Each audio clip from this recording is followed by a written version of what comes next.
અહેમદાબાદ મિત્ર ન્યૂઝની ટોપ 10 ખબરોમાં આપનું હાર્દિક સ્વાગત છે.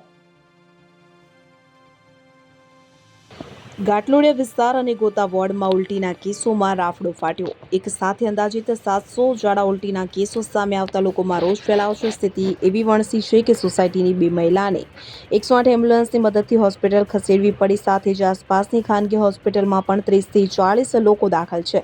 મ્યુનિસિપલ કોર્પોરેશનનું પીવાનું પાણી અને ગટરનું પાણી મિક્સ થતા લોકો બીમાર પડ્યા છે. સ્થિતિની ગંભીરતા જોઈ મેયર હિતેશ બારોટ પણ આકાંક્ષા ફ્લેટ દોડી આવ્યા હતા. તેમણે સ્થાનિકો સાથે વાતચીત કરી સમસ્યાનું ઝડપી નિરાકરણ લાવવા માટે આશ્વાસન આપ્યું હતું. આજે ગાજવીજ અને ભારે પવન સાથે વરસાદની આગાહી. હવામાન વિભાગના જણાવ્યા અનુસાર છેલ્લા 48 કલાક દરમિયાન ગુજરાતના વિવિધ વિસ્તારોમાં જોરદાર વરસાદી માહોલ જોવા મળ્યો છે. ઉત્તર ગુજરાતના મોટાભાગના વિસ્તારો અને દક્ષિણ ગુજરાતના ઘણા સ્થળોએ વરસાદી ઝાપટા પડ્યા છે, જ્યારે સૌરાષ્ટ્રમાં પણ છૂટાછવાયા સ્થળોએ મેઘમહેર જોવા મળી છે. જો કે આજે એટલે કે 3 જૂન બનાસકાંઠા, પાટણ, મહેસાણા, સાબરકાંઠા, અરવલ્લી, ગાંધીનગર, ખેડા, પંચમહાલ, દાહોદ, મહીસાગર અને કચ્છમાં પણ વરસાદી માહોલ જોવા મળશે.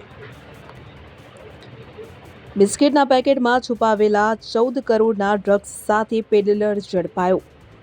અમદાવાદના એસપી રિંગ રોડ પર નાના ચિલોડા પાસેથી ₹14 કરોડના મેથાફેટામાઇન ડ્રગ્સ સાથે આરોપીને નરોડા પોલીસ દ્વારા ધરપકડ કરવામાં આવી છે. આરોપી ડ્રગ્સ રાજસ્થાનથી મુંબઈ લઈ જતો હતો. કોઈને શંકા ન જાય તેના માટે આરોપીએ ડ્રગ્સને બિસ્કિટના પેકેટમાં પેક કરીને લઈ જતો હતો. આરોપી રાજસ્થાનથી મુંબઈ જવા અમદાવાદ બસમાં આવ્યો ત્યારે એસપી રિંગ રોડ પર નાના ચિલોડા પાસેથી બાતમીના આધારે આરોપીને પકડી પડાયો. પ્રવેશ પ્રક્રિયાને લઈને જીસીએએસ અને સેન્ટ ઝેવિયર્સ કોલેજ આમને સામને. સેન્ટ ઝેવિયર્સ કોલેજ અને જીસીએએસ પોર્ટલના કારણે વિદ્યાર્થીઓ અને વાલીઓ મૂંઝવણમાં મુકાઈ ગયા છે. સેન્ટ ઝેવિયર્સ કોલેજ દ્વારા જીસીએએસથી પ્રવેશ આપવા મનાઈ કરી દીધી છે, જેથી જીસીએએસથી પ્રવેશ ન મળતા એનએસયુઆઈએ સેન્ટ ઝેવિયર્સ કોલેજમાં દેખાવો કર્યો હતો અને જીસીએએસ અને ઝેવિયર્સ કોલેજ આમને સામને આવતા વિદ્યાર્થીઓ પરેશાન થઈ રહ્યા હોવાનો એનએસયુઆઈ દ્વારા આક્ષેપ કરવામાં આવ્યો છે. બ્રિજની કામગીરી પૂર્ણ કરવા કોન્ટ્રાક્ટરોને સૂચના.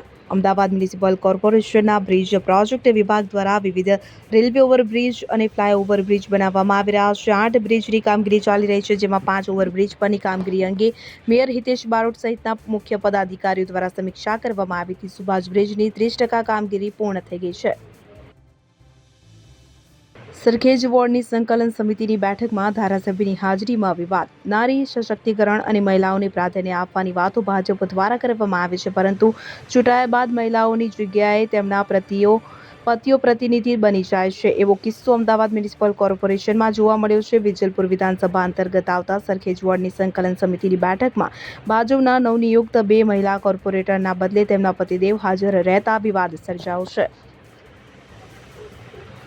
2 વર્ષથી બ્લેકમાં સિલિન્ડર ખરીદી. ઘરેલું કોમર્શિયલ ગેસ સિલિન્ડરમાંથી 5 કિલોના બાટલામાં ગેસ ભરીને ગ્રાહકોને વેચવાનું કૌભાંડ ઝડપાયું.